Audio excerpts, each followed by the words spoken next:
This video is going to be a brief introduction on the concept of slopes.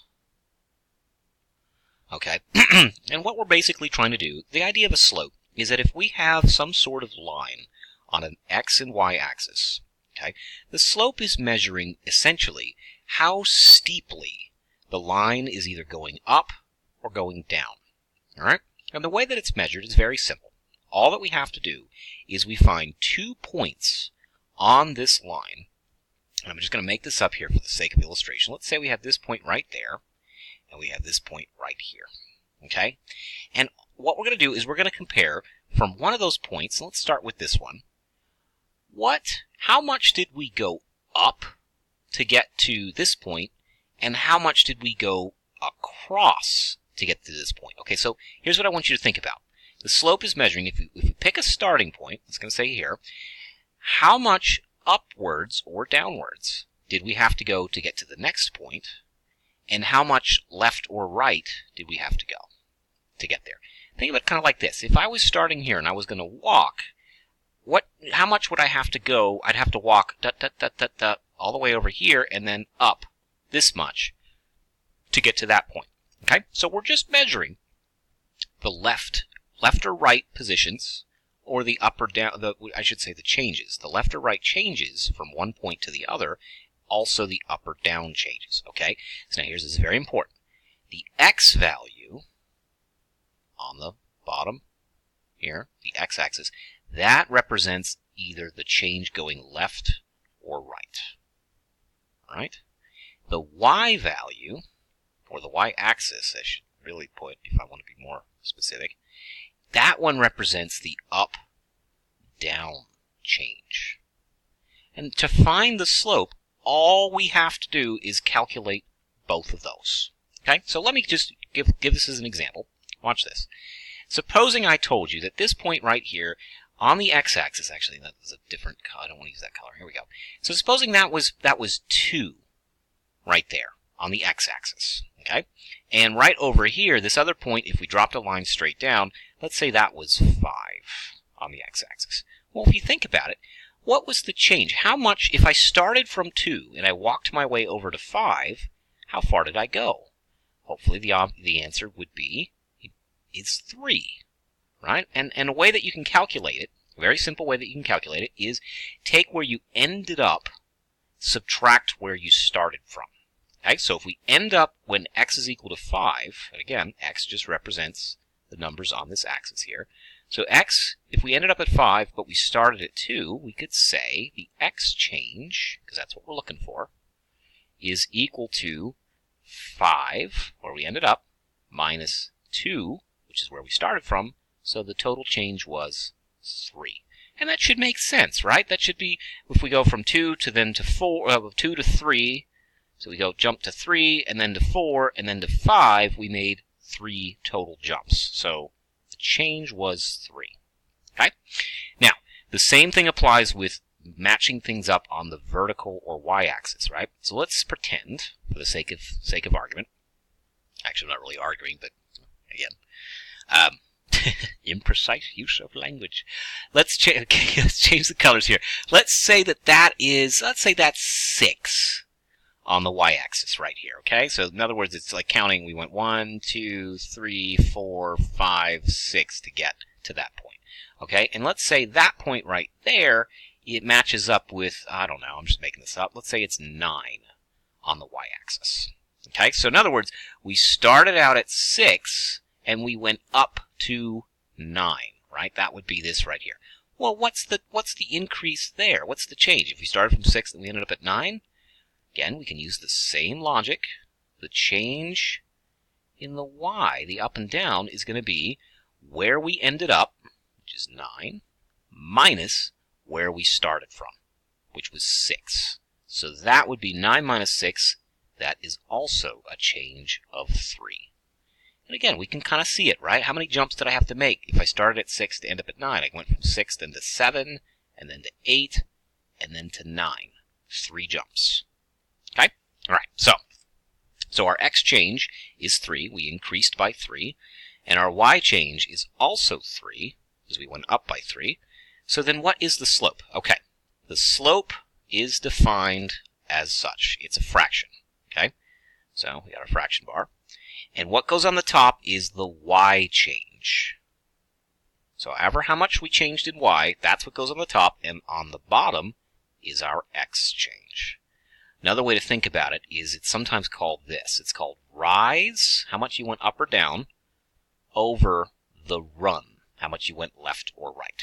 Okay? So if we plug in the numbers that we had, what was our y change? Change colors again.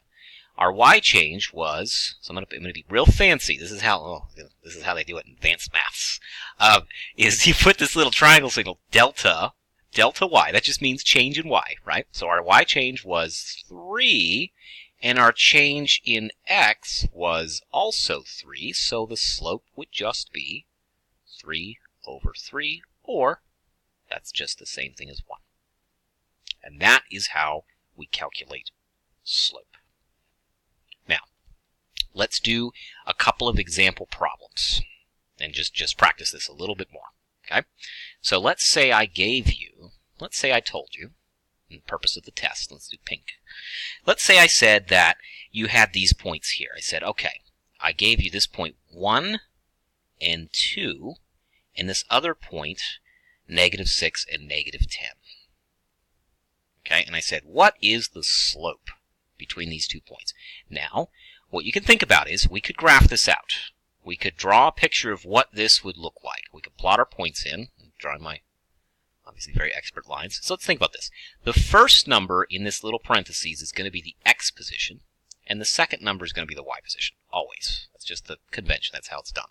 So if we have this point 1, 2, what that means is that is where we want to find the point where x is at 1, so let's say it's right there, and the y value is at 2. Let's say that's right here, and that would be our point. Okay? There's our first point. So far, so good. Then the other point is when we have x is equal to -6 and y is down 10. So let's see if I can squeeze this in. So -6 would be going that way. So let's see. So that's -1, -2, -3, -4, -5, -6. So there's our x point right there. And then the y value is -10. So let's go down 10. 1, 2, 3, 4, 5, 6, 7, 8, 9, 10. -10 right there. And the matching up point that matches up with both those would be where x is negative. There we go. Okay? That was an awful looking -10. Just ignore that. Let's try that again. -10. Okay. So the question is, what's the slope between those points? So let me just put a little line here, and let's see what this would look like. It's asking, what is the slope of that line right there? Okay, well, we can use the same thing. Remember, the slope is just equal to the change in the y over the change in the x. So let's pick a spot to begin with. Let's take this point right here. Okay, and what's the change to go to that point? So let's start with the change in y, right? How far did we have to go from our initial y position here to this one right here? Let's think about it. We started at -10 on the vertical axis, and we ended up at 2. So we could literally just count these. We could say, okay, so how many jumps? Let's see. 1, 2, 3, 4, 5, 6, 7, 8, 9, 10, 11, 12. So our change in y is going to be 12. We went up 12 units. Okay. Now, the other way we could do it, remember what I said earlier, is we could take the y position where we ended and subtract where we started from. So that would be like this. That would be we ended up at 2, but we started, our initial y position was -10. So that'd be minus -10. 2 minus, well, remember, when we have minus a minus, that becomes addition. That becomes positive. So that's going to that just is the same thing as 2 plus 10, which is just 12. Okay, so you can do it either way. Sometimes it's easier for some students to just graph it, kind of like make a little map and do the counting, but if you get really big numbers, that can be tedious to do. So just remember, all you have to do is subtract where you ended up minus where you started from. Okay? And we'll do the same exact thing for the x change. Okay, so we figured out our y change is 12, what's our x change? Okay, so again, that little delta sign. So what do? We started from, so this was our starting point, because we picked that for the y. We got to pick the same thing for the x values. That means we started at -6, but we ended up at 1. Well, how many jumps is that? Again, do it 2 ways. We'll count them.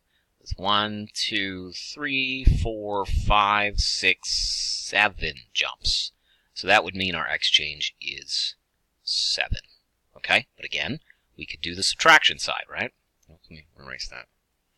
We could do it like this. We could say, okay, well, we ended up at +1, but we started with -6. So that would be 1 minus where we started from. Well, again, minus a negative makes it a plus. So that's 1 plus 6. That is equal to 7. So these would be our slopes. I mean, this would be the slope numbers that we need, right? So we just take these numbers, 12 and 7, and plug them into our equation, which is change in y divided by change in x, which would just be change in y is 12, divided by change in x is 7, and there it is. That is our slope. Okay. Video's running a little long. I'm going to do a couple more, or at least one more, on some other types of problems, but that is the general gist of how to find the slope of a line.